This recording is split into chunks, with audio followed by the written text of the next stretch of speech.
Sir हवा sir और कुछ चाहिए। कौन सी उनको ऐसे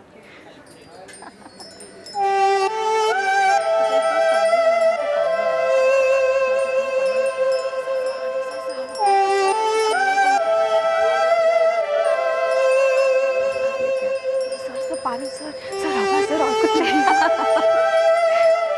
हम सर सिर्फ उसको देखते थे बस। रोज देखता था नीता को? जी सर रोज देखते थे। क्यों? सर हमारे कॉलेज में आती थी, दिखती थी तो देख लेते थे। हाँ, लेकिन तेरे कॉलेज में और लड़कियां भी तो आती होंगी जो दिखती होंगी। सिर्फ नीता को ही क्यों देखता था?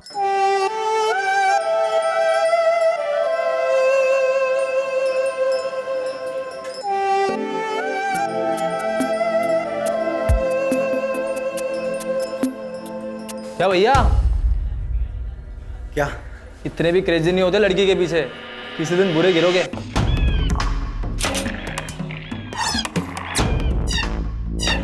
देखो हमको मत मार बउआ, भगवान के लिए। अब ये गलत कर रहे हैं।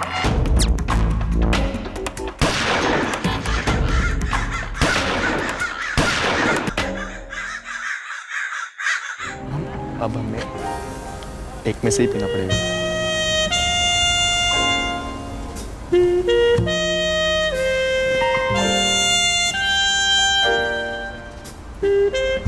कल जा रहे हो? तुम अपने यहाँ जॉब पे रख लो, नहीं जाएंगे। फोन करोगे? तुम उठाओगी? अगर नहीं उठाया तो समझना कोई आसपास है, रेड सिग्नल। और जैसे ही ग्रीन सिग्नल होगा हम तुम्हें फ़ोन करेंगे, खूब सारी बातें करेंगे। सिर्फ बातों से दिल भरेगा? अब हम तो भुवनेश्वर नहीं आ सकते, तो तुम आ जाया करो ना किसी बहाने। बहानों के ऑप्शन तो दो। MBA तुम करने वाले हो ना, तुम करो ना मैनेजमेंट बहानों की।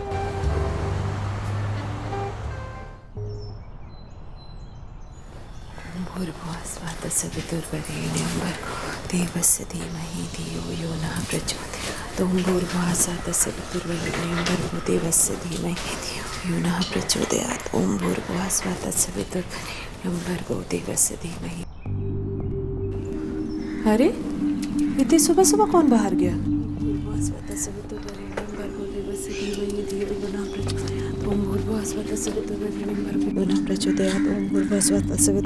अबे तुम्हारे दादाजी कहीं टहलने गए हैं क्या? हमें नहीं पता मम्मी, क्या हुआ? अरे सुबह सुबह बाहर का दरवाजा खुला देखे, इसीलिए पूछ रहे हैं।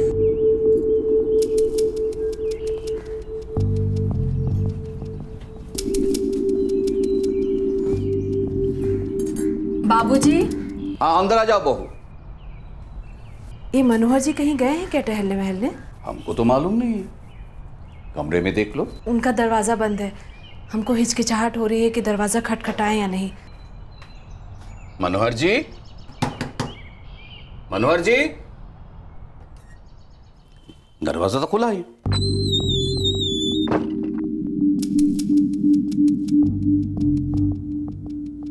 नमस्ते भाभी जी। नमस्ते भाई साहब। ये मनोहर जी और राहुल कहीं बाहर टहलने निकले हैं क्या? पता नहीं, हमको तो बताया नहीं। नहीं बाबूजी, हमसे भी कुछ नहीं बोले। बाबूजी हमने भी किसी को जाते हुए नहीं देखा, बस दरवाजा खुला था, वो भी हल्का सा। उनके जूते तो यही हैं और वो ऐसे दरवाजा खुला छोड़ के कभी बाहर नहीं जाएंगे। राकेश, जरा मनोहर जी को फोन लगा, हो सकता है कि वो राहुल को लेके बाहर टहलने गए होंगे। जी।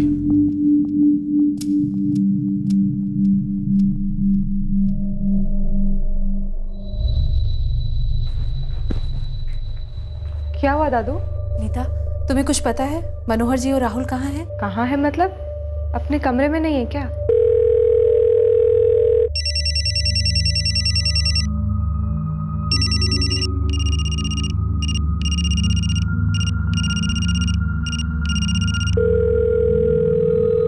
फोन बज तो रहा है लेकिन वो उठा नहीं रहे। दादू, मनोहर अंकल और राहुल का फोन तो कमरे में ही है। जूते भी इधर ही और फोन भी इधर ही है, ऐसे कहाँ चले गए? अभय, तू एक काम कर, फटाफट जाकर गांव में देख। जी जा। भाभी जी अब चिंता मत कीजिए, टहलने गए होंगे और कहाँ जाएंगे इतनी सुबह सुबह।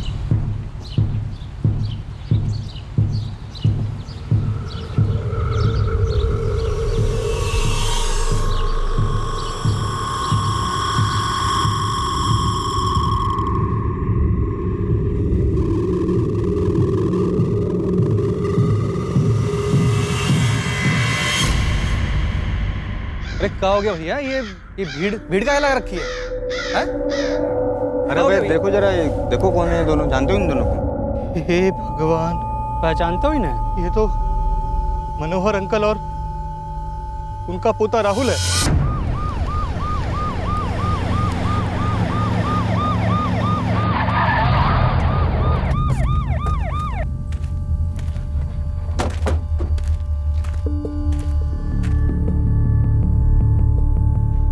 सर, हम तो कुछ समझ ही नहीं पा रहे हैं कि ये सब कैसे हो गया।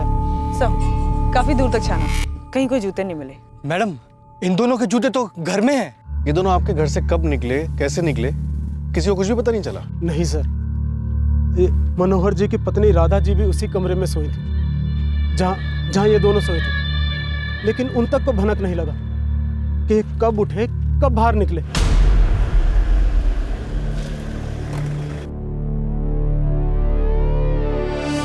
यहाँ नीचे राहुल सोया हुआ था और बेड के ऊपर मनोहर जी और उनकी पत्नी राधा जी सोए हुए थे। हम सवेरे जब मनोहर जी को ढूंढने के लिए आए तो राधा जी यहीं सोई हुई थी।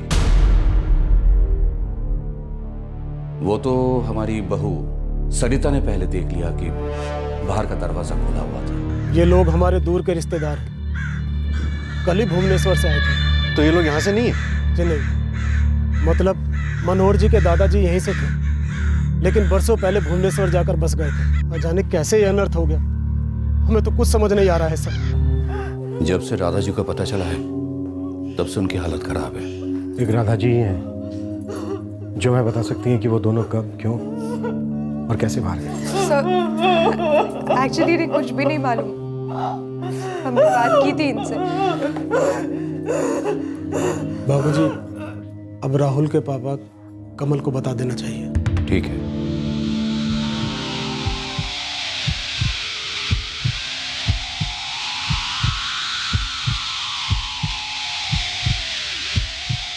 अजीब बात है सर, दादा पोता घर से बाहर निकलते हैं और किसी को पता तक नहीं चला। और सर, लाशों के पैरों में जूते भी नहीं थे और दोनों के हाथ पीछे बंधे हुए थे। उन्हें जबरदस्ती ले जाया गया। सर, दोनों विक्टिम्स मनोहर चौधरी और राहुल चौधरी और दादी राधा चौधरी कल ही भुवनेश्वर से आए। हमें राधा चौधरी से जल्द बात करनी होगी। दूर के रिश्तेदार हैं। राकेश तो यही कह रहा था सर, दूर के रिश्तेदार हैं, ऐसे मिलने के लिए आए थे, कैजुअल विजिट। इतना भयंकर कांड और कैजुअल विजिट।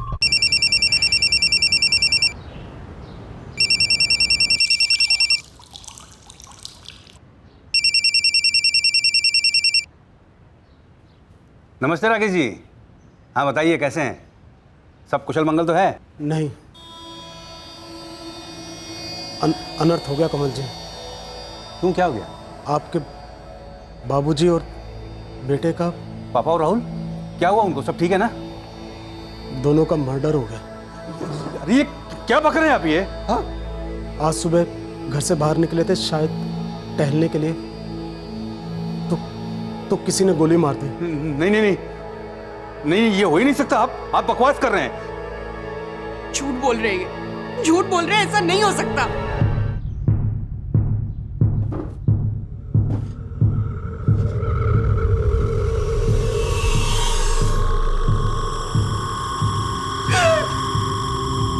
राधा जी, आपको हमसे बात करनी होगी। हमें जानना है कि क्या कमरे में कुछ हुआ था? जब से पता चला है सिर्फ रो ही रही है। देखिए सरिता जी, राधा जी को हमसे बात करनी ही होगी। राधा जी, मनोहर जी और राहुल, सिर्फ यही तीनों लोग थे कमरे में, तो शायद कमरे में कुछ तो हुआ ही होगा।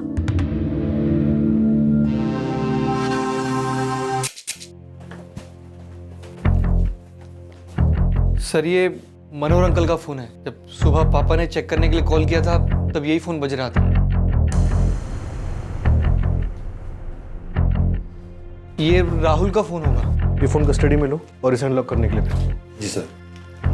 सर, बाबूजी कह रहे थे जब वो अंदर आए तो राधा जी वहाँ सोई थी उस तरफ। राहुल का बिस्तर यहाँ बिछाया गया था नीचे। हमने ही बिछाया था कल रात को। राहुल, बिस्तर नीचे बिछा दें तो चल जाएगा ना? हाँ हाँ चलेगा, हमको आदत है नीचे सोने की। बिना पैरों में कुछ पहने कोई मॉर्निंग वॉक के लिए कैसे जा सकता है भला? यही तो हम भी सोच रहे हैं। मनोहर जी अपनी फैमिली के साथ किस काम से आए थे यहाँ? सर, बताया तो था, हमारे दूर के रिश्तेदार हैं। बाबूजी को फोन कर बोले कि हम आ रहे हैं और आ गए। काम वगैरह के बारे में कुछ नहीं बोला हमें। कैसे आए थे? मतलब भुवनेश्वर से यहाँ कैसे पहुंचे? फ्लाइट, ट्रेन, बस, कार? ट्रेन से आए थे।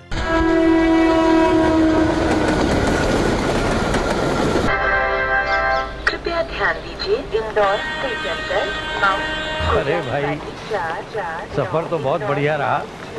तुम बताओ, रिजनाथ जी कैसे हैं? बहुत अच्छे हैं बाबूजी। तुम्हारा कंस्ट्रक्शन का बिजनेस था ना? जी जी जी। वो कैसा चल रहा है? बस भोलेनाथ जी की कृपा और आप बुजुर्गों का आशीर्वाद है। बहुत अच्छा लगा आप लोग समय निकाल कर आए। आते कैसे नहीं, ऐसी बातें फोन पे थोड़ी होती हैं। खुद हम और अभय रांची स्टेशन गए थे उन्हें रिसीव करने, कल सुबह 20 तारीख को। उसके बाद सीधे घर आ गए। वो भुवनेश्वर से यहाँ आए और इस तरह से मारे गए। राकेश जी, कोई आपत्ति वाली बात?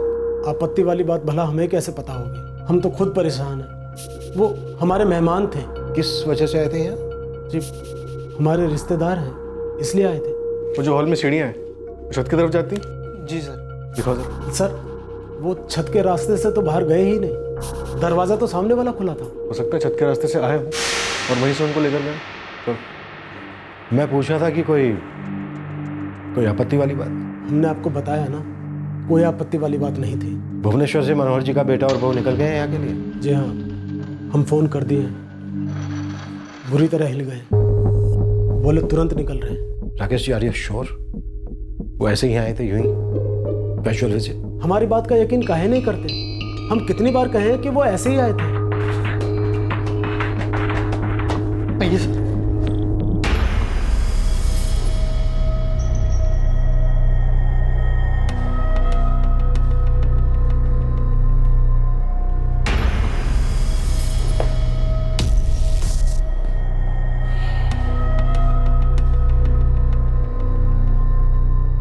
टूटा हुआ है? तोड़ा गया? हमें नहीं पता ये कुंडी किसने तोड़ी सर, समझ नहीं आ रहा ये सब क्या हो रहा है। ये ऊपर वाली कुंडी, ये बीच वाली कुंडी और ये नीचे वाली कुंडी। हर रात ये तीनों कुंडी हम लगाकर ही सोते हैं। ये लोग ये तीनों कुंडी खोलकर बाहर निकल गए। लग तो ऐसे ही रहा है, पर समझ में नहीं आ रहा कोई आवाज क्यों नहीं आई, और अगर टहलने निकले भी थे तो दरवाजा खुला क्यों छोड़ कर गए? ये दरवाजा हमेशा रात को बंद किया जाता है? जी, हमेशा। तो फिर कल रात को भी बंद किया गया होगा? जी। तो जाहिर सी बात है कोई इसे तोड़कर ही अंदर दाखिल हुआ होगा।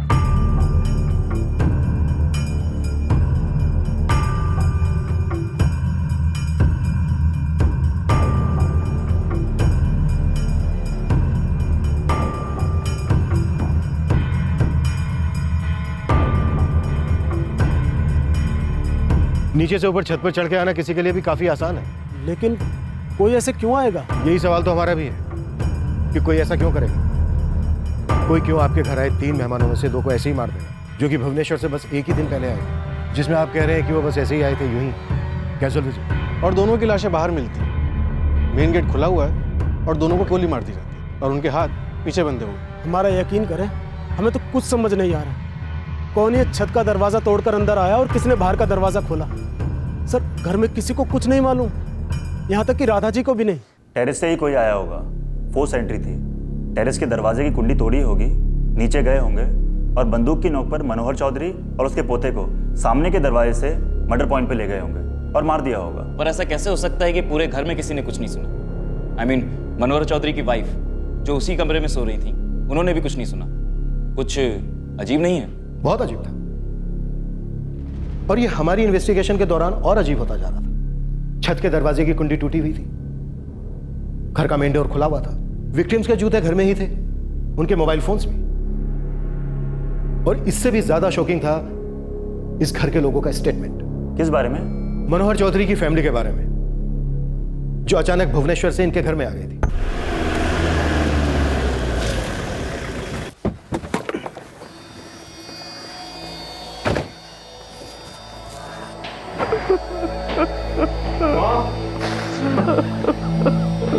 बेटा,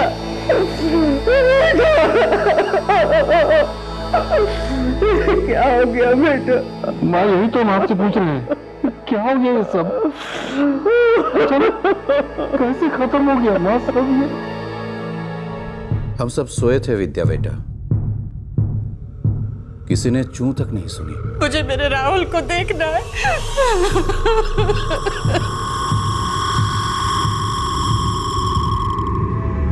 सर खबरियों को काम पे लगा दिया है और सर पूरे आसार हैं कि एक से ज्यादा लोग रहे होंगे जो इन दोनों को बंदूक की नोक पे खेत में लेके गए होंगे और वहां काम तमाम कर दिया होगा। सर ये लोग 20 अक्टूबर को भुवनेश्वर से यहाँ पहुंचते हैं, ठीक से सुस्ताते भी नहीं है और अगले दिन सुबह मनोहर जी और उनके पोते राहुल का कत्ल हो जाता है। अजीब बात यह है कि उसी कमरे में सोई हुई मनोहर जी की पत्नी राधा जी को कातिलों ने टच भी नहीं किया। सर ऐसा भी तो हो सकता है कि कातिल भुवनेश्वर से पीछा कर रही है इस पार्टी का, या फिर उन्हें पहले से पता हो कि ये लोग यहाँ आने वाले हैं और उसके बाद सारी प्लानिंग यहीं से की होगी। सर इनका बेटा और बहू यहाँ पहुंच चुके और अब तो शायद राधा जी भी बात करने की हालत में आ चुकी होंगी। इन तीनों से डिटेल में बात करते हैं।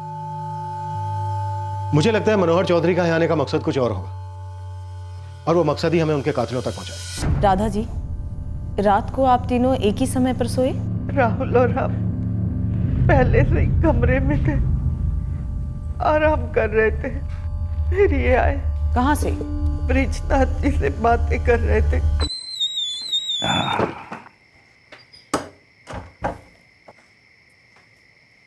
अरे अभी तक सोते नहीं तुम लोग? बहुत ही देर कर दिया आपने तो। अरे भाई इतना दिन के बाद मुलाकात होगा तो गप सप भी तो होगा ना।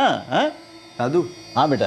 सब ठीक जा रहा है ना? हाँ बेटा सब ठीक जा रहा है, आगे की बात कल करते हैं। चलो अब सोते हैं, सब लोग बहुत थक गए हैं यार। फिर जो आंख लगी और तब खुली जब सुबह ब्रिजनाथ जी ने आके उठाया, पूछा ये दोनों कहाँ गए। हाँ, रात को काफी देर तक बातें हो रही थी। किस बारे में बातें हो रही हैं? बिरादरी के बारे में। हमारी मुलाकात बहुत कम होती थी, कभी साल में एक बार तो कभी 2-3 सालों में एक बार।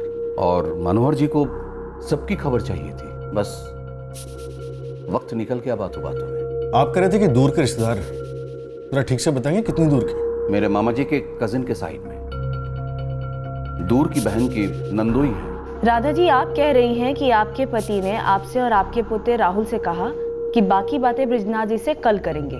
जी। राधा जी क्या बात करेंगे? आप लोग यहाँ क्या बात करने आए थे?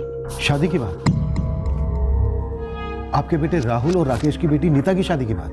हाँ, माँ और पापा जी राहुल को लेकर इसीलिए यहाँ आए थे। आप क्यों नहीं आए? मैं कॉमन ट्रस्ट बैंक के पांडव नगर ब्रांच का सीनियर मैनेजर हूँ। एक दिन की छुट्टी भी नहीं मिल पा रही थी सर। ये शादी वाली बात हमें पहले क्यों नहीं बताई गई, जबकि हम बार बार पूछते थे? आपने मुझसे कब पूछा कि मनोहर जी अपनी पत्नी और पोते के साथ क्यों आए थे? हमने आपके बेटे राकेश से कई बार ही पूछा। तो राकेश ने आपको बताया नहीं है क्या कि मनोहर जी अपने पोते राहुल के लिए हमारी नीता का हाथ मांगने आए थे? कुछ 2-3 हफ्ते पहले बात हुई थी बाबूजी की ब्रिजनाथ जी से, और बाबूजी हमें बता रहे थे कि वो नीता को देख रहे राहुल के लिए। तो ये बात आपने हमसे छुपाई क्यों? किसने छुपाई? हम राकेश से बार बार पूछते रहे, लेकिन हर बार वो यही कहते रहे कि कोई खास वजह नहीं थी, बस ऐसे ही आए थे, दूर के रिश्तेदार हैं, कैजुअल विजिट। हमारी बात का यकीन काहे नहीं करते? हम कितनी बार कहें कि वो ऐसे ही आए थे। नहीं जी, बिल्कुल नहीं, ऐसे ही घूमने थोड़े ना आए थे। पापा जी ने 3 हफ्ते पहले हमें बताया था कि वो राहुल और नीता की शादी की बात चलाने वाले हैं। अरे भाई एक बहुत जरूरी अनाउंसमेंट है, सब ध्यान से सुनो। अरे हमको भी तो अभी बताए हैं। अरे भाई जब फुल एंड फाइनल हो जाता तब ही आपको बताते ना। हैं? अरे बाबूजी अब बता भी दीजिए ना, क्यों इतना सस्पेंस बढ़ा रहे हैं? हाँ दादू, अब आपका नाम मनोहर, इसका मतलब ये थोड़ी है मनोहर कहानियाँ बनाएंगे। बहुत जल्दी घोड़ी चढ़ने वाला है तू। हाँ, हम सब फिक्स कर दिए हैं, नीता इस घर की बहू बनेगी। नीता? अरे वो करसी बाग वाले हैं ना ब्रिजनाथ जी, उनकी पोती। अच्छा वो? लेकिन बाबूजी आपने अचानक से कैसे ये सब?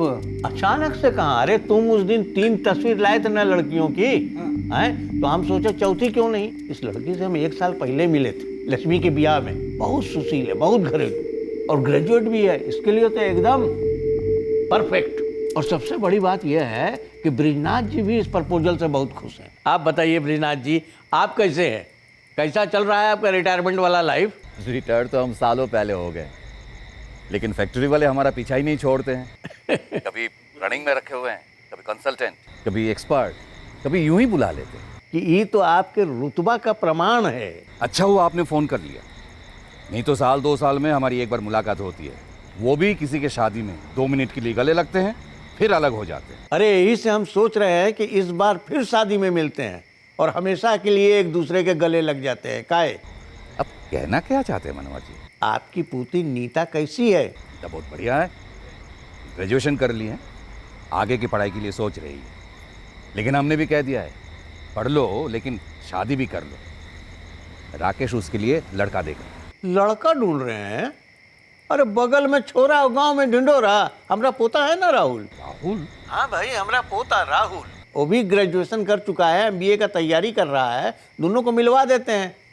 इनमें कोनो बुराई है का? नहीं नहीं, हमने कब कहा ऐसा? अरे तो फिर हम आपकी पोती नीता का हाथ अपने पोता राहुल के लिए मांग रहे हैं। ये बात तो हमारे दिमाग में आई नहीं। अच्छा हुआ आपने ये बात छेड़ दी, इससे बढ़िया कुछ हो ही नहीं सकता है। और इस राहुल के बच्चे को तो हम अच्छी तरह से जानते हैं। ऐसा करते हैं, प्लान बनाते हैं दोनों को मिलवाने का। भाई आप ही आओगे हमारे घर में, ये तो तय रहा। जमाना चाहे कितना भी मॉडर्न हो जाए, हम और आप हैं तो पुराने जमाने के ना। लड़के वाले ही आएंगे लड़की वाले के घर। हाँ भाई, हम ही आएंगे पक्का। इस बार सादा सादा और अगला बारी धूम धड़ाका बैंड बाजा। बेटा कमल, 19 तारीख का टिकट बुक कराए हैं। अरे बाबूजी 19 से 22 तो हमारी जोनल मीटिंग है बैंक की। बेटा खबर था हमको, इसीलिए सिर्फ 3 टिकट कराए। तुम्हारी माँ का, अपना और राहुल का। तुम और बहू बाद में आ जाना, समझे? और बेटा राहुल, तुम्हारा यहाँ कोई लव स्टोरी तो चालू नहीं है ना? नहीं दादू, लेकिन आप उस नीता से मेरी बात तभी पक्की करना जब हम दोनों मिल लें। मतलब एक दूसरे को पसंद आने चाहिए हम। जरूर पसंद आएंगे बेटा, ये हम गारंटी लेते हैं। पापा जी और माँ राहुल के साथ बात पक्की करने आए थे, और राकेश के मुंह से ये बात एक बार भी नहीं निकली। बड़ा अजीब है।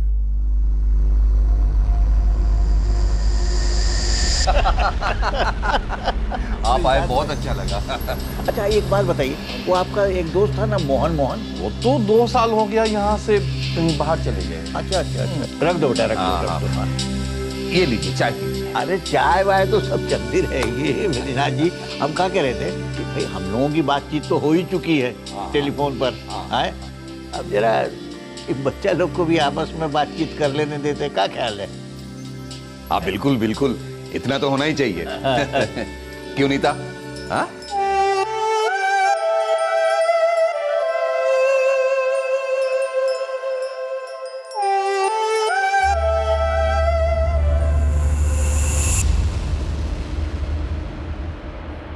वो तो कंस्ट्रक्शन साइट पर है, वो सुबह ही निकल गए रोज की तरह। अभय भी उनके साथ है साइट पर। आपके पति ने हमसे झूठ क्यों बोला? वो क्यों झूठ बोलने लगे? उन्होंने सही ही बोला होगा। जरूर आप लोगों ने कुछ गलत सुन लिया होगा। हमने तो कुछ गलत सुना नहीं, पर इस घर में कुछ ना कुछ गलत जरूर हुआ है। हम फिर से आपके पति से बात करेंगे, और इस बारी बारीकी से करेंगे।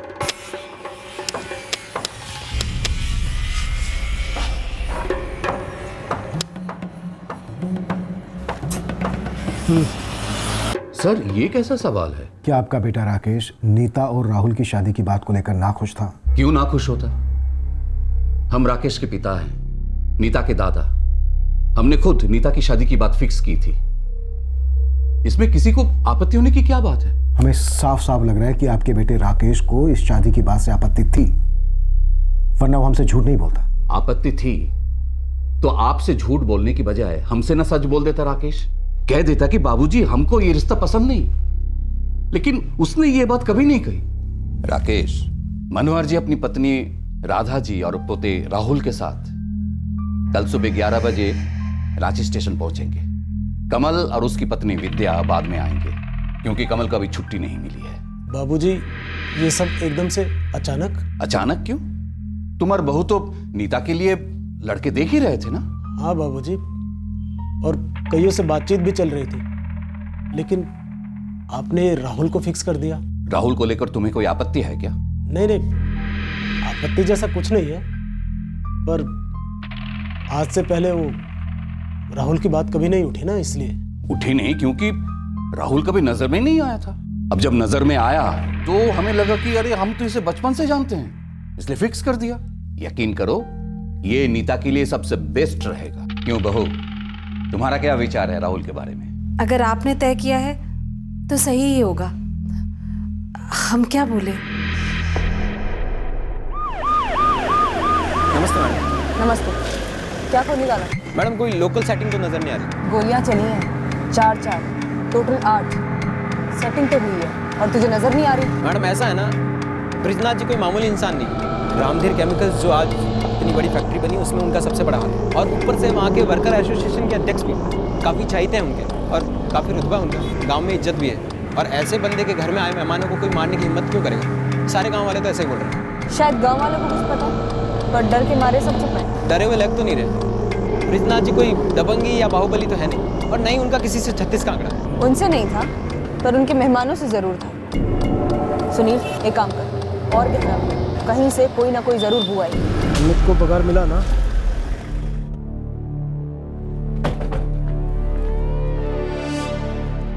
हाँ, शादी का बात हुआ था, लेकिन अब तक कुछ पक्का नहीं था। राकेश चौहान, तुम्हारी दलीलों की इमारत काफी कच्ची है, फिर बात घुमाओगे तो ढेर हो जाएगी। हम तुमसे बार बार एक ही सवाल पूछ रहे हैं और तुम वही जवाब दे रहे हो कि वो लोग यहाँ पर ऐसे ही आए थे मिलने के लिए, कैजुअल विजिट पर। हाँ, ऐसे ही आए थे बात करने, लेकिन कुछ पक्का नहीं हुआ था। पर वो आए थे ना बात पक्की करने, दोनों तरफ से रिश्ता तय होना था ना। उनका तुम्हारे घर पे आने का मकसद, तुम्हारा उनका खातिरदारी करने का मकसद शादी पक्की करनी था ना। तो तुमने बार बार एक ही बात का जाप क्यों लगा के रखा है कि वो ऐसे ही आए थे मिलने के लिए कैजुअल विजिट पर? हमारे लिए तो वो दूर के रिश्तेदार थे, रहने आए थे। शादी उदी का बात बाबूजी के साथ हुआ था, हमको कोई डिटेल मालूम नहीं, तो हम तो यही कहेंगे ना कि वो यूं ही आए थे। और तुम चालाक बनने की कोशिश कर रहे हो। तुम्हारी चोरी पकड़ी गई तो बातों को गोल गोल घुमा रहे हो, अपने खुद का मकसद छुपा रहे हो तुम। हमारा काहे का मकसद जी? आप लोग बात का बतंगड़ बना रहे हैं। हम का घर में अकेले थे जिसे ये शादी का खबर मिला था? बाबूजी सबको बताए, सरिता को, अभय को, नीता को, क्यों राहुल को चुने हैं। ये खबर सुनकर तो हम भी चौंक गए थे कि राहुल अचानक कहाँ से आ गया। हम तो नीता से बात भी किए थे इस बारे में। नहीं पापा, हमें इसके बारे में कुछ भी नहीं पता। दादू ने तुझसे पहले कुछ नहीं कहा था नीता? नहीं भैया, हमें अभी अभी पता चला है। ये तीनों लड़के बढ़िया थे, अच्छे घर थे, तूने इनमें से कोई पसंद नहीं किया? पापा, हमें हमारा लाइफ पार्टनर चुनना था, कोई बिंदी का पैकेट या दुपट्टा नहीं है ना। ये थोड़ा सा टाइम मांगा था आप लोगों से, लेकिन अगर उतनी देर में अब दादू ने ये राहुल वाला बॉम्ब फोड़ दिया तो अब हमसे क्यों सवाल कर रहे हैं? इसका मतलब तू राहुल से शादी के लिए राजी नहीं है? हमने ऐसा तो नहीं कहा। मतलब तू राजी है? भैया पापा, ये क्या आप लोगों ने सवाल लगा रखे हैं? जिसने ये एक तरफा डिसीजन लिया उनसे जाकर पूछे ना, अब हमारी क्यों क्लास ले रहे हैं? पक्का तूने दादू से राहुल के बारे में कोई बात नहीं की? नहीं पापा, हम राहुल को जानते तक नहीं है, वो तो हमारे दिमागी रेडार में भी नहीं आता है। तो फिर अचानक उसकी बात कहाँ से आ गई? आई डोंट नो, अब उनसे जाकर पूछे ना, हमसे क्यों पूछ रहे हैं? तो तुम खुश नहीं थे इस रिश्ते की बात से? राहुल से कुछ खास आपत्ति नहीं थी हमें, बस हर एक बाप की तरह हम भी अपनी बेटी के लिए टॉप का रिश्ता चाहते हैं, जो सेटल हो, अच्छा इंसान हो। 3 लड़कों की बात आई थी हमारे पास, पर जो हमारे दादू है ना, उन्होंने अपनी बात रख दी, तो बस रख दी। बस बात रखा था, पक्का नहीं हुआ था। और बात पक्का होने से पहले ना लड़का रहा और ना ही उसका दादा। हम आपका इशारा खूब समझ रहे हैं, आप हम पर उंगली उठा रहे हैं। आप ही ने मौका दिया हमसे झूठ बोलकर। अगर हमें लड़का ना पसंद भी होता ना, तो हम इतने नहीं पगला गए थे कि अपने घर आए मेहमानों को घर से दूर ले जाकर गोली मार देते। आप हम पर अपना समय बर्बाद कर रहे हैं। कहीं ऐसा तो नहीं कि ये मामला भुवनेश्वर से जुड़ा हो, जिसे यहाँ अंजाम दिया गया ताकि सबकी सुई हम पर उठे? एक तीर से 2 निशाने साधे गए। हम मेजबान थे, शादी की बात चल रही थी और हमारे ही घर में ये शर्मनाक कांड हो गया। बेटा कमल, माफी मांगू तो वो भी किस मुंह से? देखिए, हमने आपसे माफी मांगने के लिए नहीं कहा है, बस आपसे एक सवाल का जवाब मांगा है कि क्या आपके घर में इस रिश्ते को लेकर किसी के मन में कोई खटास, कोई आपत्ति या कोई रंजिश थी? कोई रंजिश नहीं थी। तो फिर किसने ऐसी दुश्मनी निभाई जो मेरे पापा जी को और मेरे इकलौते बेटे को इस तरह मार दिया यहाँ करसी बाग में? मनोहर चौधरी नाम, वो और उनका पोता राहुल चौधरी मारे गए। ठीक है, मैं इस फैमिली की सारी डिटेल्स निकाल कर आपको भेजता हूँ। देखिए, हमें एक एक डिटेल चाहिए। इस मनोहर का बेटा Kamal Chaudhary Common Trust Bank Pandav Nagar में सीनियर मैनेजर है। जी, नोट कर लिया है। हमें डाउट है कि जब ये भुवनेश्वर से यहाँ करसी बाग के लिए निकले थे तब इन पे स्पॉट लग चुका था, कोई था जो इनका पीछा कर रहा था। आप अपने खबरियों को इसके पीछे लगा के इसका पता करवाइए। आप मुझे 2-3 दिन का वक्त दीजिए, मैं अपने सारे खबरियों को लगा देता हूँ। Thank you Sanjeev ji. Sir, cyber cell से फोन था, कल शाम तक राहुल का फोन अनलॉक कर देंगे। दुबे, मुझे इन सारे लोगों के फोन रिकॉर्ड चाहिए। ब्रिजनाथ चौहान, राकेश चौहान, अभय चौहान, नीता चौहान, मनोहर चौधरी, राहुल चौधरी और कमल चौधरी। इनकी फोन कंपनी वालों से कहना अर्जेंट बेसिस पर चाहिए। एसपी साहब का लेटर भी अटैच कर देना। ये पॉसिबल है कि भुवनेश्वर से करसी बाग तक उस फैमिली का पीछा एक से ज़्यादा लोगों ने किया होगा, फिर करसी बाग में एक दिन का वेट किया होगा और अगले दिन सुबह वो लोग बिजनाथ की कोठी में दाखिल हुए होंगे। मनोहर चौधरी और राहुल को किडनैप किया होगा, घर से थोड़ा दूर ले जाके उनका मर्डर कर दिया होगा और भुवनेश्वर लौट गए होंगे। वो जरूर एक से ज्यादा रहे होंगे। टेरेस का लैच तोड़ना, बंदूक की नोक पर दो सोए हुए लोगों को बिना आवाज किए किडनैप करना, बाहर ले जाना और फिर शूट आउट। ये बात हमें भी खाई जा रही थी, लेकिन इससे भी ज्यादा हैरान करने वाली एक बात हमारे सामने थी। अगर बाहर से अंदर आकर ऑपरेशन को अंजाम देना इतना आसान है, तो फिर घर के अंदर से ये करना तो दूर बात है। सर, अगर ब्रिजनाथ के घर में कोई मास्टरमाइंड है तो राकेश ही रहा होगा। और सर, ताज्जुब की बात तो ये है कि उसी कमरे में सोई राधा जी को इतना सब होने के बाद भी जरा भी भनक नहीं लगी। और उससे भी ज्यादा ताज्जुब की बात यह है कि वो राधा जी को अपने साथ लेकर नहीं गई। सर, हो सकता है उनके टारगेट्स सिर्फ मनोहर जी और राहुल ही थे। सर जी, हम करसी बाग को ही बिलोंग करते हैं। डिग्री के बाद 2 साल से हम जमशेदपुर में ही हैं। वहीं की एक स्टील कंपनी में प्रोडक्शन यूनिट में मैनेजर लेवल की जॉब है हमारी। तो तूने अपना ये मैनेजर लेवल का एक्सपीरियंस इस कांड को करने में लगाया। जमशेदपुर से प्लानिंग मैनेज की तूने। ये दोनों कत्ल तूने किससे करवाए? सर, हम हाथ जोड़ते हैं, आप हम पर ऐसा इल्जाम मत लगाइए। हमको तो मालूम भी नहीं था कि नीता की शादी होने वाली है, और अगर मालूम होता भी तो हम क्या कर लेते? किसी को मरवा कर हमको क्या मिलता सर? और नीता ना हमारी कभी थी ना होने वाली थी, तो उसके पीछे पूरी जिंदगी क्यों बर्बाद करते सर हम?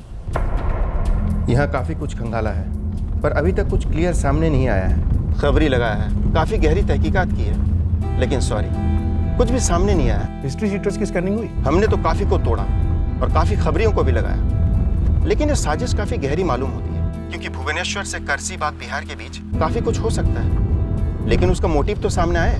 पुलिस वाले कह रहे हैं बॉडीज परसों हैंडओवर करेंगे। क्या करें माँ? क्रियाक्रम यही करें या भुवनेश्वर ले चले? हम क्या बोले बेटा, जो तुझे ठीक लगता है कर ले। देखो नीता, हम ये जानते हैं कि तुम कुछ ऐसा जानती हो जो हम नहीं जानते, इसलिए सीधे सीधे बता दो, ये दोनों कत्ल किसने किए? तुम राहुल से शादी नहीं करना चाहती थी ना? तुम अपने दादा के इस फैसले से ओके नहीं थी? ऐसा नहीं था, हम इस फैसले से ओके थे। तो फिर कैसा था? कौन शामिल थे? तुम्हारे पिता राकेश और बड़ा भाई अभय? और क्या तुम्हारी माँ सरिता और तुम्हारे दादा ब्रिजनाथ इन दोनों को बचाने की कोशिश कर रहे हैं?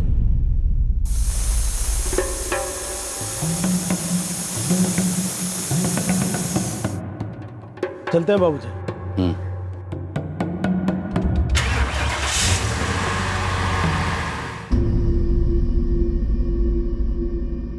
सर, हमें कुछ भी नहीं मालूम है। जब ये सब हुआ हम सो रहे थे अपने कमरे में। उसी कमरे में तुम्हारा बड़ा भाई अभय भी सोता है? जी। जब तुम उठी अभय कमरे में था या नहीं था? हम तो सबसे लास्ट उठे थे जब सब मेन रूम में थे। उस दिन जब मनोहर उनकी फैमिली आई, खाना वाना हुआ, तो तुम्हारी और राहुल की बातें हुई थी? जी सर, हुई थी। क्या बात हुई थी? फॉर्मल सी बातें हुई थी, एक दूसरे की पसंद नापसंद को लेकर, फ्यूचर प्लान्स वगैरह। वो तुम दोनों की पहली मुलाकात थी? हाँ सर, मतलब इसके पहले बचपन से अभी तक कभी कभार रिश्तेदार की शादी में देखा था, पर बात नहीं हुई थी। इससे पहले जब तुम्हारी राहुल से बात हुई थी, कभी उसने तुमसे अपने पास्ट के बारे में डिस्कस किया था? कोई एक्स वगैरह? या फिर तुमने बताया हो अपने किसी एक्स के बारे में? सर, हमारा कोई एक्स नहीं था, और राहुल ने भी ऐसा तो कुछ नहीं कहा हमसे। राहुल तुमसे शादी करना चाहता था? नहीं चाहता था ऐसा तो नहीं कहा। और तुम? हाँ, दादू की मर्जी थी। दादू की मर्जी थी, तुम्हारी मर्जी नहीं थी? ऐसा नहीं था। फिर कैसा था? सर, मैं बात मानती हूँ उनकी। जबरदस्ती? कोई जबरदस्ती नहीं थी। हमें तो ये समझ नहीं आ रहा है कि कौन हमारे घर में आया है, किसने ये सब कर दिया है। सर, हमें कुछ भी नहीं मालूम है। छत की जो कुंडी टूटी हुई थी, वो सच में बाहर वालों के हाथों से टूटी थी, या फिर घर के अंदर के लोगों ने तोड़ी थी हमें गुमराह करने के लिए? सर, हम कब से आपसे एक ही बात कह रहे हैं, हमें कुछ भी नहीं मालूम है। हम अपने कमरे में सो रहे थे, जब आंख खुली बाहर आए तो देखा कि पूरा घर मनोहर जी और राहुल की खोज में है। क्या हम जा सकते हैं? Thank you. ये कह तो बहुत कुछ रही, लेकिन उससे कहीं ज्यादा ऐसा है जो ये नहीं कह रही है। सर इसका भी पास्ट हो सकता है, ग्रेजुएट है, इसके कॉलेज में छानबीन करते हैं।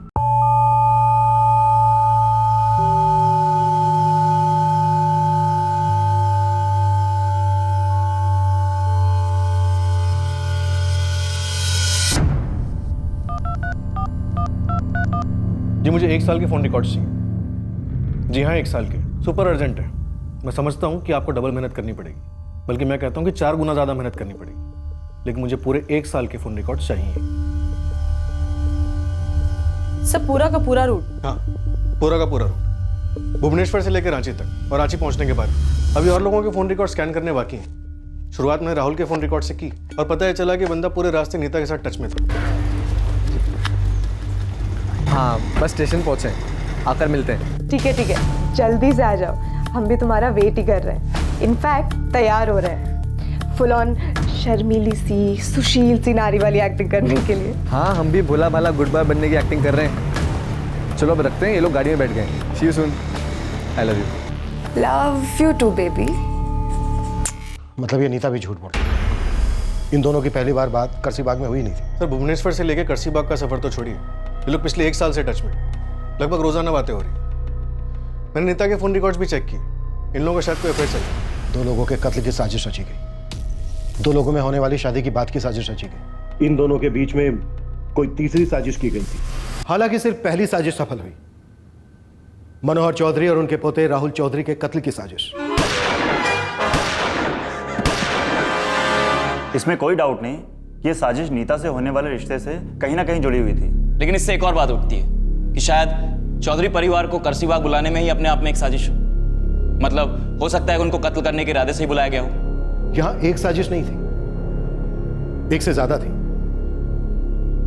इस शादी की बात शुरू होने के पीछे भी एक साजिश थी, और उसका एक छोटा सा छोर हमारे हाथ लग गया। बस हम उस छोर की बाल की खाल निकालने में लग गए। इन्वेस्टिगेशन अब नीता और राहुल पर केंद्रित हो गई थी और इस केस की तहकीकात में कई चौंका देने वाले मोड़ आने वाले थे। अब तक सबसे छुपे कई गड़े मुर्दे अपने आप दुनिया के सामने आने वाले थे। फिर भी इन्वेस्टिगेशन के लिए रास्ता आसान नहीं था। इस जुर्म की जड़ों तक पहुंचने में अभी काफी मेहनत बाकी थी। नीता, ये पुलिस तुझसे किस बारे में बात करना चाहती है? हम नहीं जानते। पुलिस ने तुम्हें ही अकेले आने को कहा है, बात क्या है नीता? भैया हमें सच में नहीं पता है। जो हो गया सो हो गया। बस इतना याद रखना कि हमारे परिवार का नाम ना सिर्फ इस गांव में बल्कि पूरे इलाके और जिले में बहुत इज्जत से लिया जाता है। बस उस नाम को हल्का ना होने देना। दादू हम चलते हैं। नीता रुक, चल हम तुझे ड्रॉप कर देते हैं। नहीं भैया हम चले जाएंगे। बोला ना, बैठ चल।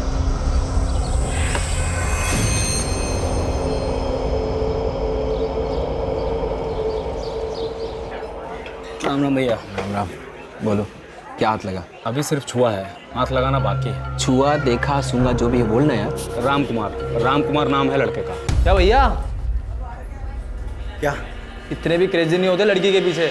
ये राम कुमार नीता चौहान के साथ कॉलेज में पढ़ता था। मतलब लव स्टोरी? वही तो कह रहे थे हम आपसे कि सिर्फ छुआ है।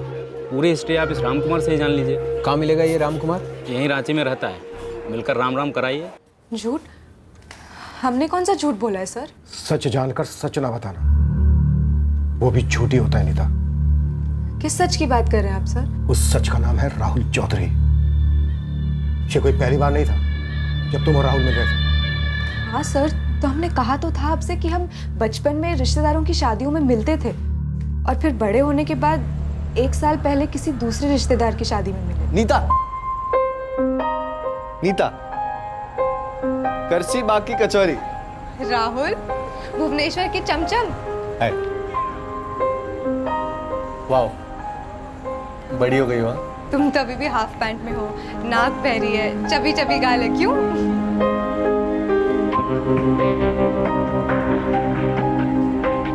वैसे क्या कर रही हो आजकल? कॉलेज या? हाँ, फाइनल ईयर बीकॉम में। तुम? जॉब और एमबीए के एंट्रेंस की तैयारी एक साथ। बहुत अच्छी लग रही है। Thank you. अरे नीता, हमने बताया था सर आपको कि इससे पहले हमारी मुलाकात हुई थी, लेकिन इस बार ढंग से बातें हुई। ये ढंग से बातें ना तुम्हारी पूरे 1 साल से हो रही थी।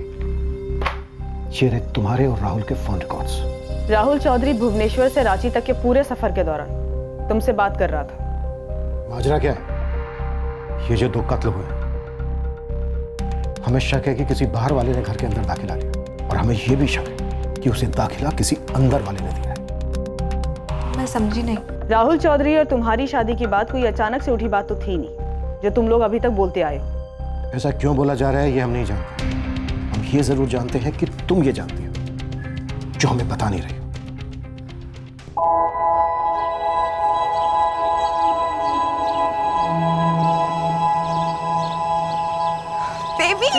नीता, कंट्रोल। यहाँ किसी को पता नहीं लगना चाहिए कि हम एक दूसरे को पहले से जानते हैं हम। लेकिन अगर कोई अंधा भी हम दोनों को इस तरह देखेगा ना, तो बोलेगा कि हमारा कोई पास्ट है, हमारी केमिस्ट्री देखकर। केमिस्ट्री को गोली मारो। अगर यहाँ किसी ने हम दोनों को देख लिया ना, तो हमारा फ्यूचर हिस्ट्री बन जाएगा। बड़ी मुश्किल से मैनेज किया अब तक सब कुछ, तो एटलीस्ट हमारी शादी तक इस नाटक से पर्दा नहीं कर सकता। लेकिन इस पर्दे के पीछे हम दोनों के बीच में तो कोई पर्दा नहीं है ना। तू तो बड़ा खिलाड़ी निकला यार मेरा बेबी। कौन बोलेगा तेरी एक गुड बॉय सी शक्ल देखकर। नीता, लिमिट में। अगर किसी ने हमको देख लिया तो नाटक फ्लॉप। अंडरस्टैंड? तुमसे ना हो पाएगा सर। हम किसी से नहीं कह सकते थे कि हम पहले मिले थे और एक दूसरे से प्यार करते थे। हम जब उस शादी में पहली बार मिले, उसके बाद हम फिर से मिले थे और वहीं से एक दूसरे को पसंद करने लगे। P low. हम माँ से कहकर आए कि हम 2 बूढ़ी आंटियों के लिए लेके जाएंगे। हमें खाली बॉटल वापस ले जानी है।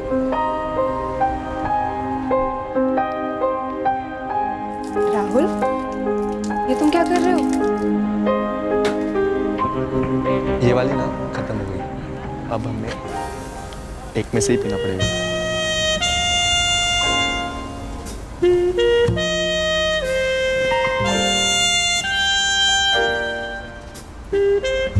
कल जा रहे हो?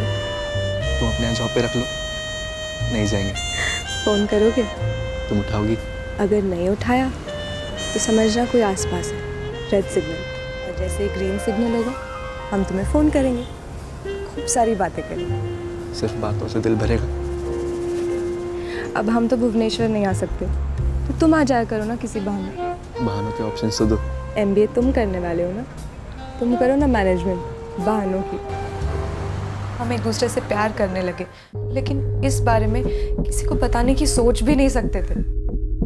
आगे की सोचना तो दूर की बात थी। तो तुम दोनों की शादी की ये बात अचानक से नहीं उठी थी, इसे प्रॉपर प्लान किया गया? अचानक हुआ ऐसा दिखाने के लिए प्लान किया था।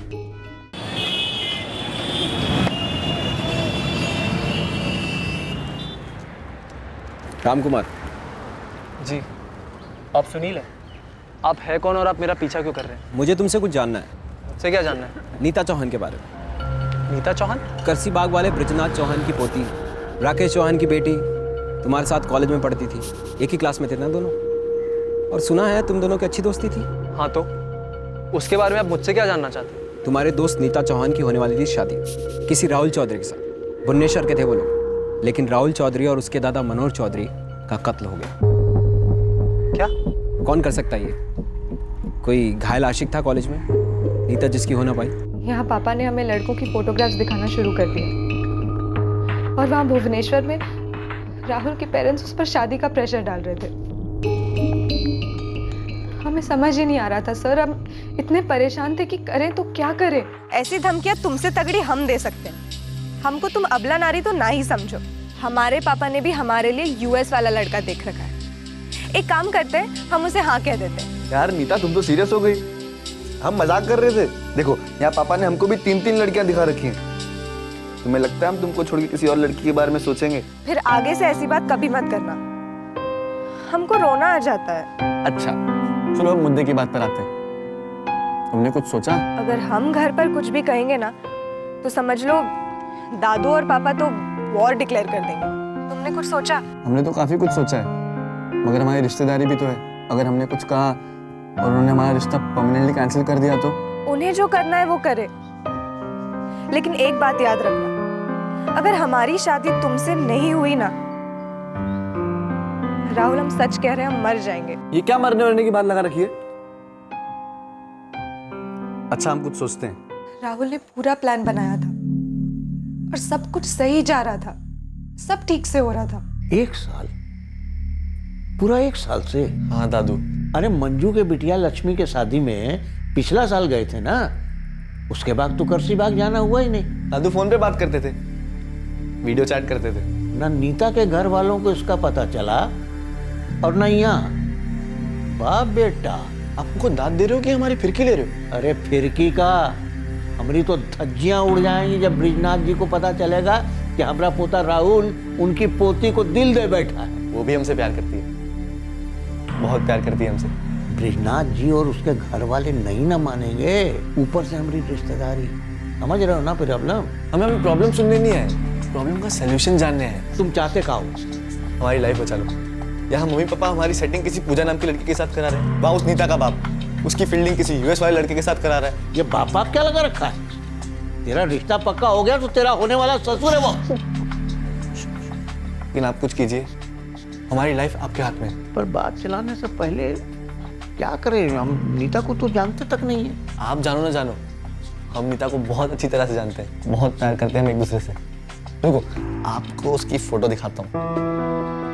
अच्छी है तेरी पसंद। और अब जमेगी जोड़ी। सोचते हैं क्या करना चाहिए। नहीं नहीं दादू, सोचने का टाइम ही नहीं है। आप जल्दी से फोन उठाइए, लगाइए ब्रिजनाथ जी को फोन। फोन तो हम कर देंगे, लेकिन बोलेंगे का? कुछ सीन तो बनाना पड़ेगा ना। तो बनाते हैं सीन। आप पहले तो ऐसे ही हाय हेलो कुछ भी इधर उधर की बातें कर देना, हालचाल पूछ लेना, फिर सीधा नीता का टॉपिक निकाल लीजिए। अचानक से कह दीजिए कि आपके मन में ख्याल आया कि राहुल और नीता की जोड़ी कैसी रहेगी। राहुल के दादा दादी हमारे घर भी आ गए थे और फिर पता नहीं अचानक ये सब क्या हो गया। तो तुमने और राहुल ने अपना किरदार निभाया और राहुल के दादाजी ने इसमें मदद की। इस प्लान को एक ऐसा रंग दिया गया मानो 2 बुजुर्गों के बीच अचानक से हुई बातों बातों में बन गया। जी। तो क्या तुम्हारी फैमिली में पहले से किसी को इस बात की भनक लग गई थी? पक्का तूने दादू से राहुल के बारे में कोई बात नहीं की? दादू ने तुझसे पहले कुछ नहीं कहा था नीता? जहाँ तक हमें मालूम है, हमें राहुल और उसके दादू के अलावा तो किसी को इस प्लान के बारे में नहीं पता था। ये मानना मुश्किल है नीता, क्योंकि अगली ही सुबह राहुल और उसके दादाजी की इतनी भयंकर और अजीब तरीके से हत्या कर दी गई। देखो नीता, डरो मत कि हत्यारे तुम्हारे पापा और तुम्हारा बड़ा भाई अभय है। जी नहीं सर, प्लीज सर, मुझे कुछ नहीं मालूम है।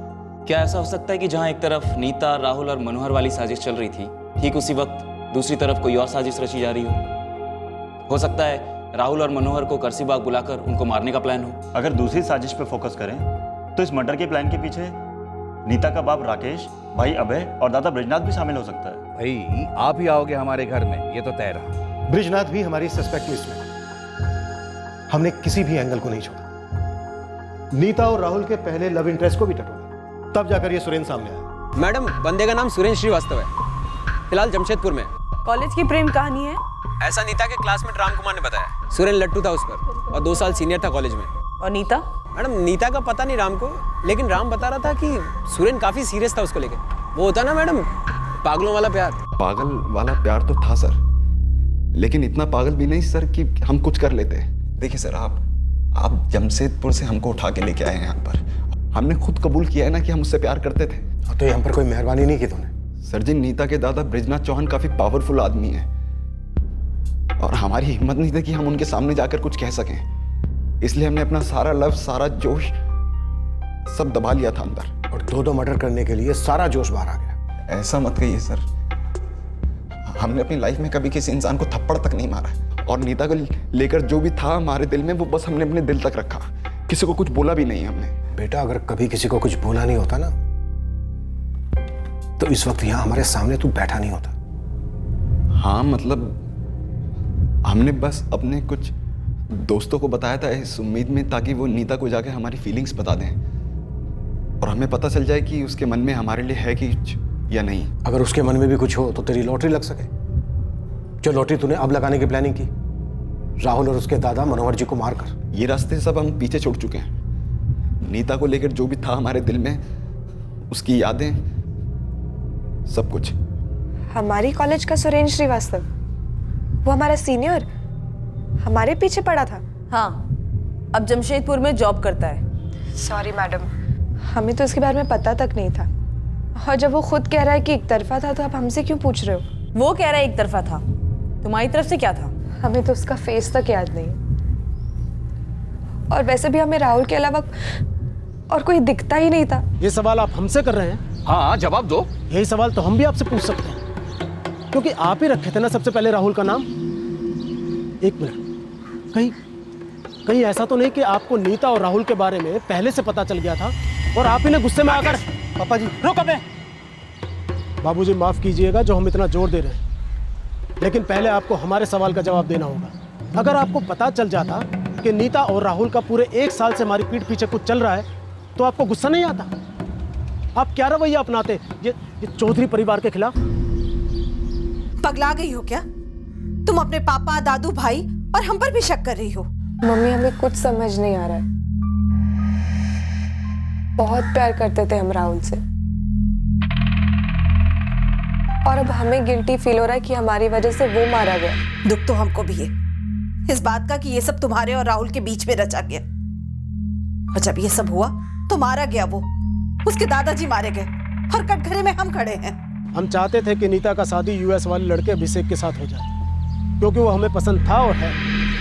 लेकिन जब से आप राहुल के बारे में बात किए ना, तो हम अपना मन बदल दिए। आप चाहें तो अभय से पूछ लीजिए, हम उससे कहे थे कि नहीं। हाँ दादू, पापा जी ने हमसे ये बात कही थी। देख, जो होना था सो हो गया। कल दोनों सब कमल के हवाले करने वाले हैं। हमने कमल से कहा है कि अंतिम संस्कार यहीं कर लो, करसी बाग में। हम तो पहले दिन से कह रहे हैं कि पुलिस खामा खाम पर शक करे, घर में सबूत खोज रही है। कहीं ऐसा तो नहीं कि ये सारा मर्डर का प्लानिंग वहां भुवनेश्वर में रचा गया हो, और जो हत्यारा है उसने सोचा होगा कि एक तीर से 2 निशाने लग जाएंगे, वो मारे भी जाएंगे और पूरा शक हमारे परिवार पर आएगा। 19 तारीख का टिकट बुक कराए हैं। अरे बाबूजी, 19?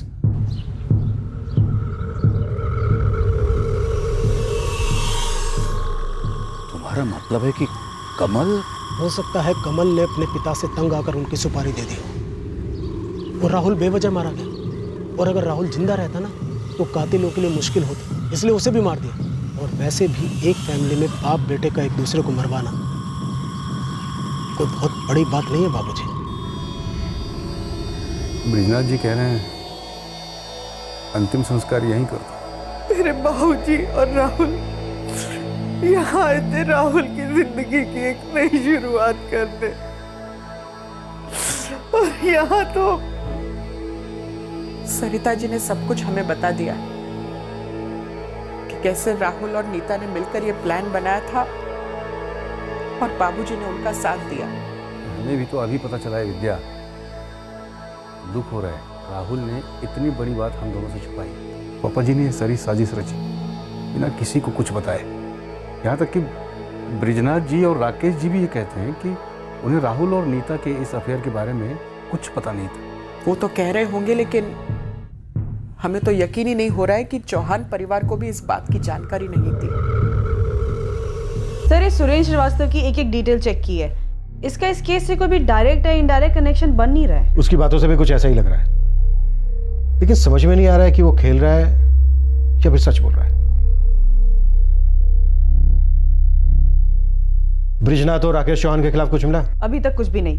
इनके सारे कॉल रिकॉर्ड चेक हुए हैं, लेकिन अभी तक कोई रेड लाइट ब्लिंक नहीं हो रही है। राकेश, ब्रिजनाथ, सरिता, अभय और नीता, सबके फोन रिकॉर्ड चेक किए, सब क्लीन है सिवाय एक चीज के। क्या सर?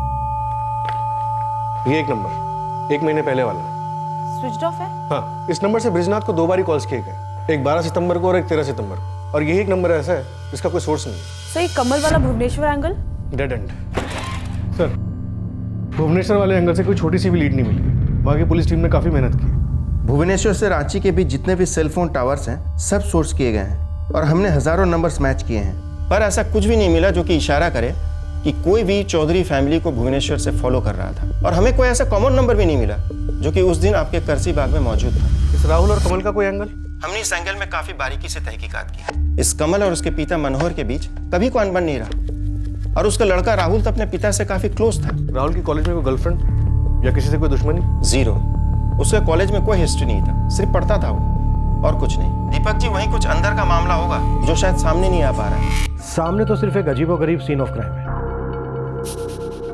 कि दो लोगों को सुबह सुबह घर से बाहर ले जाया गया और घर से थोड़ी दूर ले जाकर उन दोनों को गोलियां मार दी गई। और सर ऐसा भी नहीं है कि कत्ल एक रात पहले हुए हो और अगली सुबह लाशों को ले जाके खेतों में डंप किया गया हो ताकि हमें मिसलीड किया जा सके, क्योंकि सर पोस्टमार्टम की रिपोर्ट के अकॉर्डिंग ये साफ साफ पता चलता है कि मर्डर 21 अक्टूबर को सुबह 5 बजे से लेकर 6:30 बजे के बीच में हुए हैं। मुझे तो हैरानी इस बात की हो रही है कि वो बंदे घर के अंदर आए कैसे और कैसे दो लोगों को घर से बाहर ले गए। और सबसे बड़ा सवाल, क्यों? कहीं ऑनर किलिंग का मामला तो नहीं? कहीं ऐसा तो नहीं कि चौहान फैमिली में से किसी को नीता और राहुल के अफेयर के बारे में पता चल गया हो और उसने ये कांड कर दिया हो? सर इस हिसाब से चौहान फैमिली की तरफ हमारी शक्ति सुई घूमती है। राकेश चौहान उसका बेटा अभय चौहान हमारे प्राइम सस्पेक्ट बनते हैं। या फिर खुद ब्रिजनाथ ही? मतलब आपको ब्रिजनाथ की कॉल रिकॉर्ड में वो नंबर मिला जिसका कोई सोर्स नहीं मिल रहा है? हाँ, वो कॉल ब्रिजनाथ को 1 महीने पहले आए थे। 1 महीने पहले? हाँ सर, 12 और 13 सितंबर। फिलहाल फोन स्विच ऑफ है। मैंने कॉल रिकॉर्ड और डिटेल्स मंगवा ली है। एक मिनट। कहीं ऐसा तो नहीं है कि 1 महीना पहले ब्रिजनाथ को पता चल गया हो अपनी पोती नीता और मनोहर के पोते राहुल के अफेयर के बारे में? मतलब उसने नीता को फोन पर बात करते सुन लिया हो या फिर नीता के फोन में SMS देख लिया हो? या फिर सर इस बारे में खुद नीता को भी कुछ ना पता हो, क्योंकि अभी तक तो बार बार वो यही बोलती आई है कि उसने इस बारे में किसी को कुछ नहीं बताया। नीता की बात पर भरोसा नहीं किया जा सकता। फोन रिकॉर्ड्स आने से पहले तक वो सच्चाई छुपा रही थी, बातों को गोल गोल घुमा रही थी। कहीं ऐसा तो नहीं है कि जिस तरह से राहुल ने अपने दादा मनोहर जी के सामने अपनी लव स्टोरी का खुलासा कर दिया था, नीता ने भी अपने दादा ब्रिजनाथ के सामने खुलासा कर दिया हो? सर हो सकता है ब्रिजनाथ को राहुल से तब से ही आपत्ति रही और उन्होंने राहुल और नीता की लव स्टोरी को दी एंड करने का प्लान बना लिया, जिसके लिए राहुल को रास्ते से हटाना जरूरी था। और कोइंसिडेंटली राहुल ने अपने दादा मनोहर के जरिए शादी की बात चलाई। और यहाँ ब्रिजनाथ ने सोचा कि राहुल का भुवनेश्वर में ही मर्डर कर दिया जाए, लेकिन उससे पहले मनोहर ने सामने से फोन कर दिया। सर हो सकता है कि टारगेट राहुल रहा हो और उसके दादा मनोहर कोलैटरल डैमेज बने। अगर इस थ्योरी के हिसाब से चलें तो फिर कत्ल की प्लानिंग 1 महीना पहले ही हो चुकी थी। दीपक, ब्रिजनाथ के फोन रिकॉर्ड से जो सस्पिशियस नंबर मिला है उसे अच्छी तरह से खंगाल।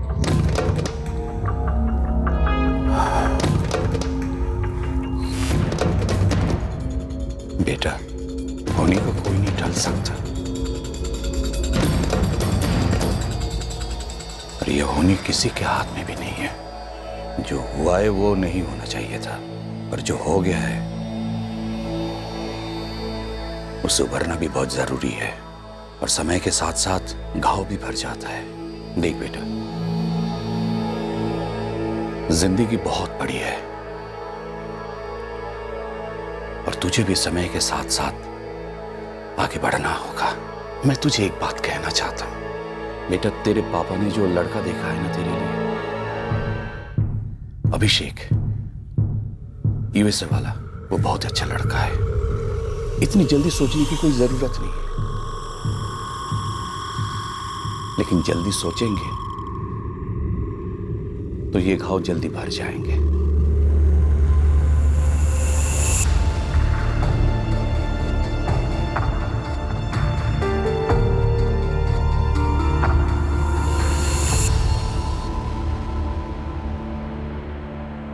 राहुल के अपने दादाजी से मदद मांगने के काफी पहले तुमने अपने दादाजी से मदद मांगी थी, ये सच है ना? हमने आपसे कहा ना कि हमने हमारे और राहुल के बारे में कभी किसी से बात नहीं की, हमारे दादू से भी नहीं। तुम्हारा प्यार राहुल मारा गया है, अब किसे बचाने की कोशिश कर रही हो?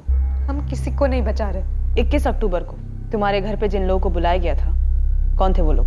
हमें कुछ नहीं मालूम है मैडम। प्लीज आप हमें बताइए कि वो कौन था जिसने हमारे राहुल को मार डाला। वो हमारा सब कुछ था, हम उससे जिंदगी भर प्यार करते रहेंगे। बेटा समझ ही नहीं आ रहा है कि किस मुंह से माफी मांगूं। तुम्हारे पिताजी और बेटा हमारे मेहमान थे, शादी की बात चल रही थी और हमारे ही घर में ये हादसा हो गया। हमें दोषी ना मानिए कमल जी, पुलिस और कुछ गांव वाले हम पर उंगलियां उठा रहे हैं, तरह तरह की बातें कर रहे हैं, लेकिन यकीन जानिए सच नहीं है। जितना दुख आपको है उतना ही खेद हमें भी है।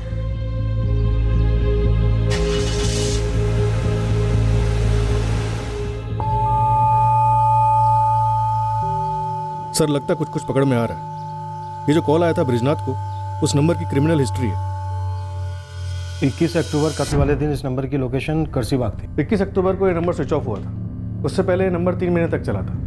किसी फर्जी पंकज सिन्हा के नाम पे रजिस्टर्ड है। इस नंबर के कॉल रिकॉर्ड्स क्या कहते हैं? सर, इस नंबर से कई नंबर्स पे कॉल किए गए, सारे स्विच ऑफ। एक नंबर 1 हफ्ते पहले तक चालू था, किसी अभिराम दास के नाम पर, हिस्ट्री शीटर है। फिलहाल बोकारो सिटी जेल में चोरी की सजा काट रहा है। इस ब्रिजनाथ की काफी पहुंच है इलाके में? हाँ सर, इसके इर्द गिर्द काफी छोटे बड़े लोग मौजूद रहते हैं प्रोटेक्शन के लिए।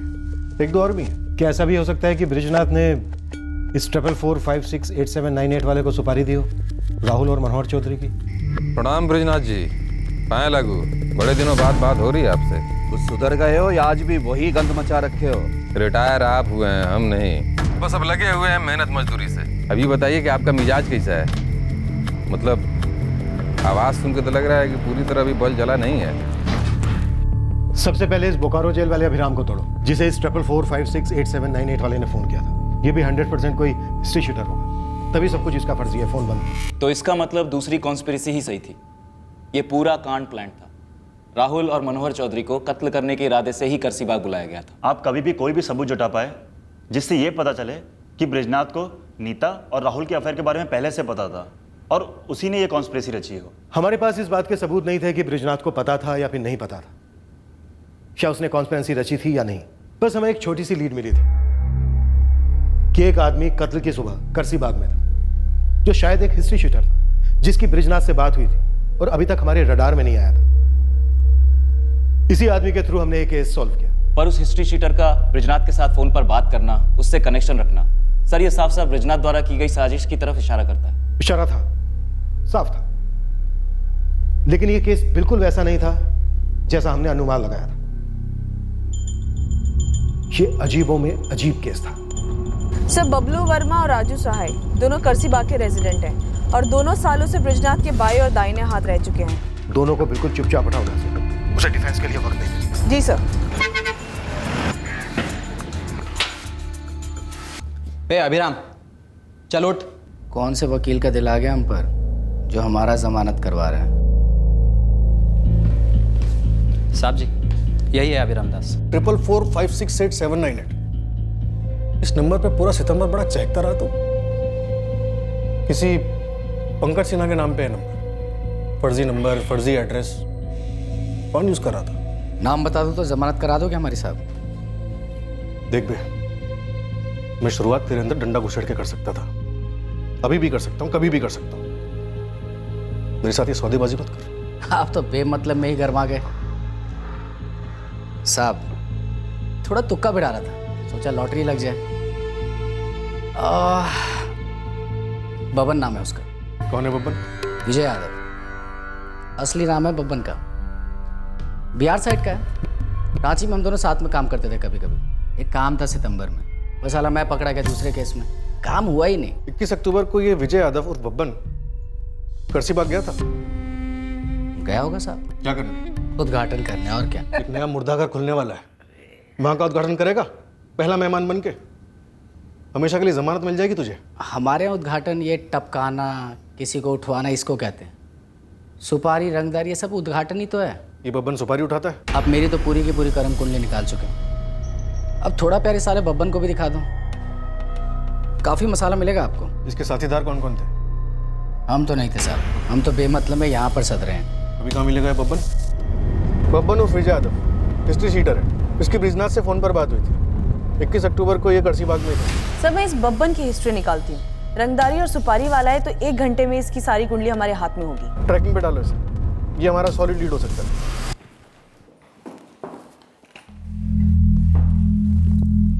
बबलू यादव, राजू साहब, तुम दोनों सालों से ब्रिजनाथ चौहान के दाएं बाएं हाथ। हम उनके लिए काम करते हैं सर जी।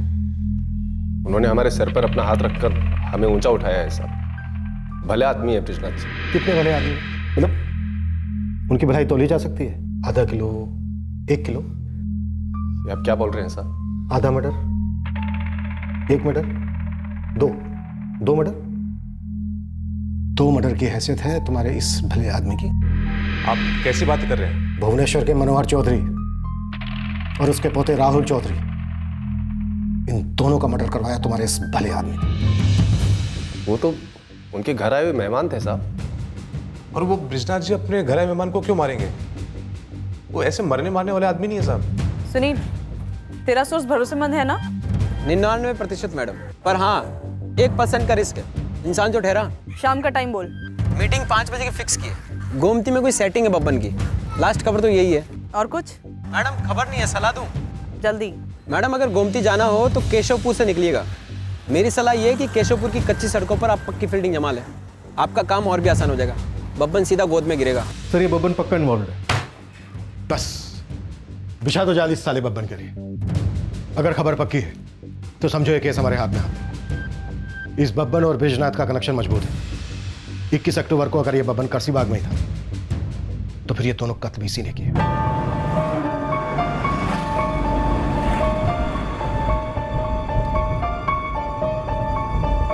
क्या बात कर रहे हो? अच्छा, क्या हुआ पापा? बब्बन का नाम सामने आया। क्या?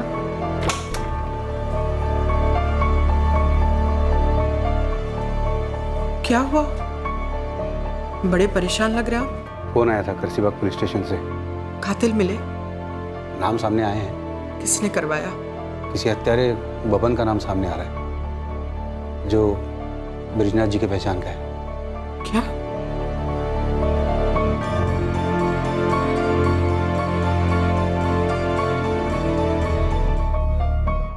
हमने तो वही कहा जो हमें मालूम था। लेकिन साहब हमारा यकीन ही नहीं कर रहे थे। वो बार बार कह रहे थे कि तुम्हारे मालिक बृजनाथ जी की बात हुई है बब्बन से। मैडम मेरा टिप डबल कर दीजिए और मॉडल नंबर गाड़ी नंबर लिखिए। बब्बन भैया की बारात आपके पास 15 मिनट में पहुंच जाएगी। जल्दी गाड़ी नंबर दो।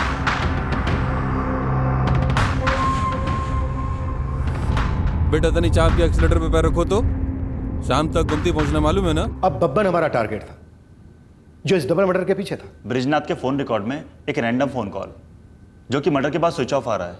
एक कॉल ने पूरा केस क्रैक करवा दिया। हाँ, लेकिन मर्डर का जो मोटिव सामने आया दरअसल वो सबसे बड़ा शॉकर था।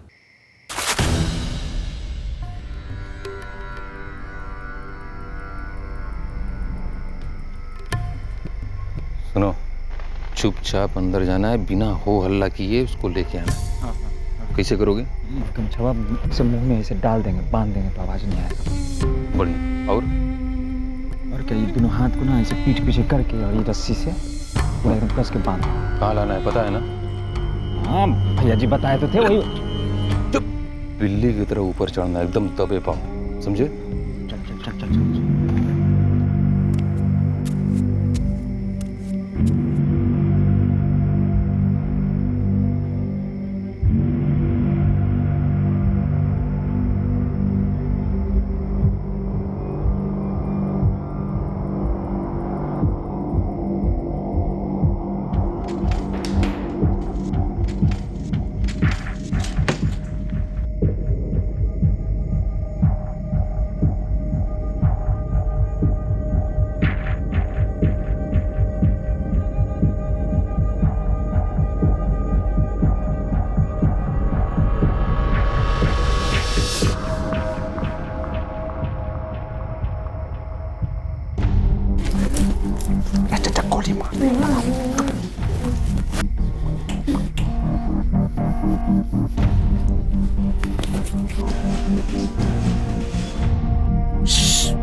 आवाज नहीं, थोड़ा भी चूचा किए ना गोली मार देंगे कपार में।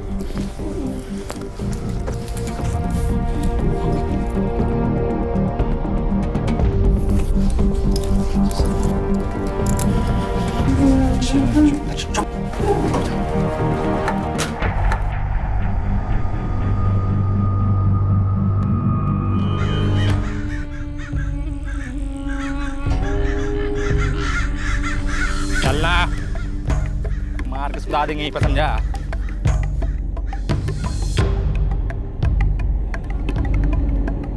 चलिए ना, चल। ये लीजिए भैया जी।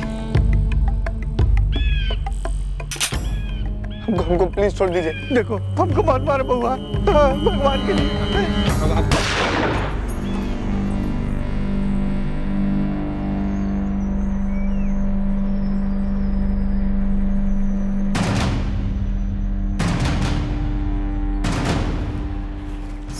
गाड़ी आ गई। ठीक है, पोजीशन ले लो और अगर नहीं रुके तो टायर पे फायर करना।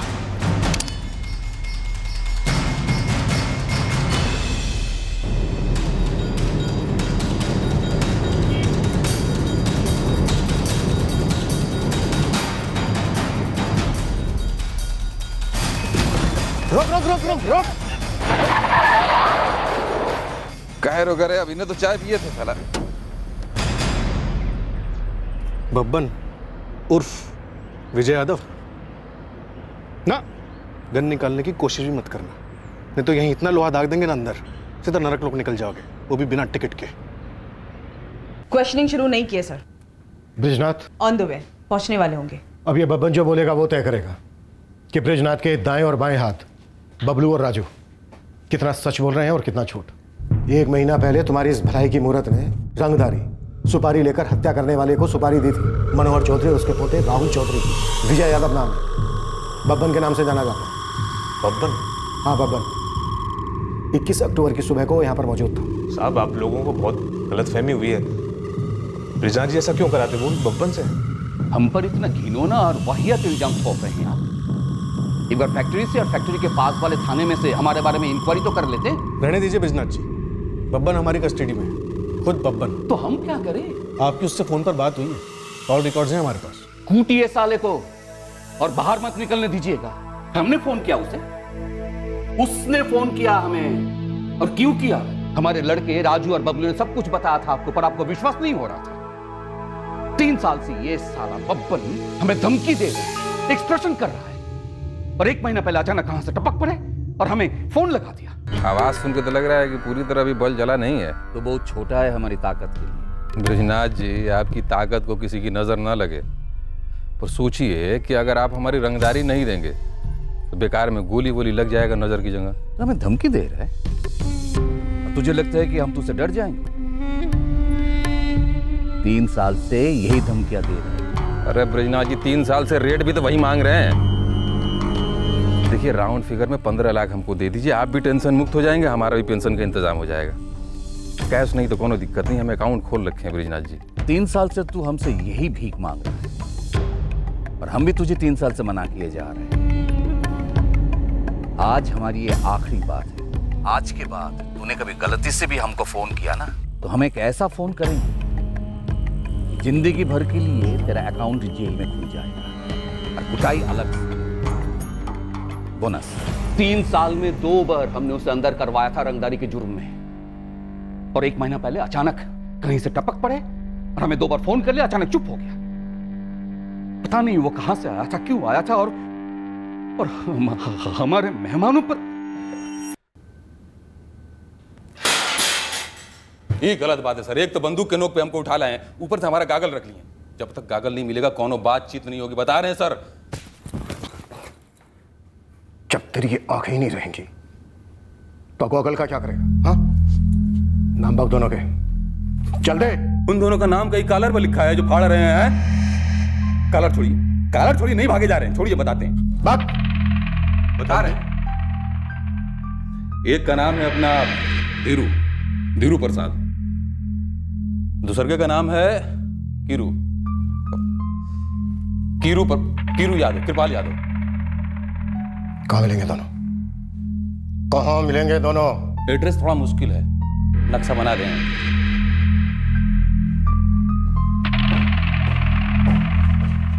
अपन ये जो तेरी टशन है ना, इसका तो अब क्रियाक्रम समझ, क्योंकि खुली हवा में अब तो कभी सांस नहीं ले पाएगा। अरे मालिक, शुभ बोलिए, ये अभी हमारे खेलने खाने की दिन है। अब देखिए, उन दोनों का पता हम आपको बता दिए ना, बताए कि नहीं? अब हमारी आपकी कैसी बैर? वो दोनों तेरे टट्टू थे। कुछ भी बोले जा रहे हैं। ऐसे लंपट लाकट लोगों को अगर अपने साथ रखने लगे ना, सर जी बता रहे, इससे अच्छा है हम संन्यास ले लें, रिटायर हो जाएं। चलना, मार के सुधा देंगे, यहीं पर समझा। चल, ये लीजिए भैया जी। ये क्या है रे? जैसे ही बुढ़वा को धरे ना, तो लड़को उठ गया, इसको भी उठा लिया। और का पोता बेटा होगा, पोते हो ना जी, पीछे छोड़ते तो गवाही नहीं देता भैया जी। हम इसको नहीं पूछ रहे हैं, ये कौन है? हैं? ये ब्रिजनाथ चौहान नहीं है क्या? ना, ब्रिजनाथ चौहान है। अरे बताओ कौन हो? बोलो ना, भैया का नाम बताओ। हम मनोहर चौधरी है।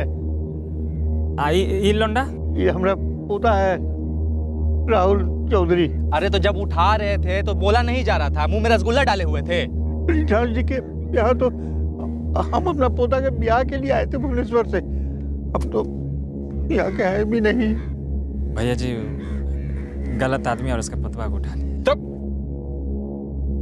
तब साला एकदम देख रहे हैं गलत आदमी उठा लिया।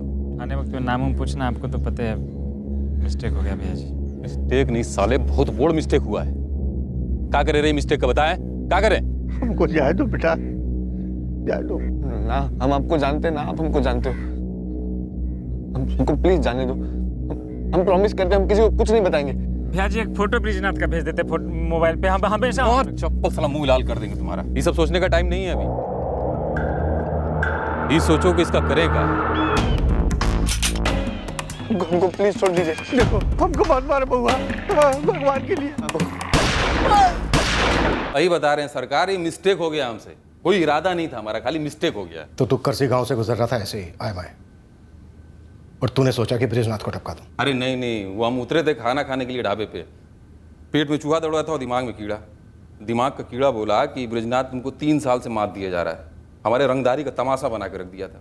इसीलिए सोचे सरकार कि इसको इस बार किस्सा ही खत्म कर देते। इसीलिए बुढ़वा को उठाएं कि ओका लड़का राकेश फिर हमको रंगदारी देते वक्त कभी हीरो ना बने।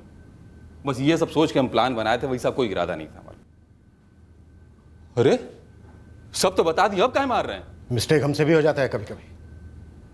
जो तेरे जैसे बेरहम क्रिमिनल जानवरों की बेल हो जाती है, लेकिन इस बार नहीं। तू जेल के अंदर ही मरेगा, ये मेरा वादा है तुझसे।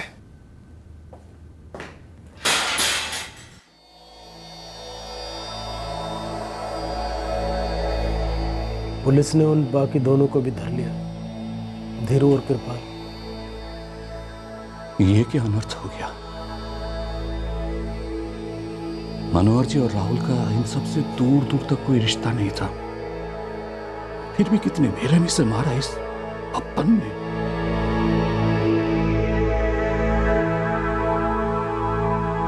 बब्बन और उसके दोनों साथियों की गिरफ्तारी से हमने इस केस को क्लोज तो कर दिया, पर ये दोनों मर्डर्स इतने बेमतलब के थे। बब्बन और उसके दोनों साथीदार धीरू और कृपाल पर आईपीसी की धारा 302 के तहत कत्ल के लिए और आर्म्स एक्ट के चार्जेस लगाए गए हैं। तीनों इस वक्त जुडिशियल कस्टडी में हैं। फिर मुलाकात होगी अगले एपिसोड में एक और चौंका देने वाले केस के साथ।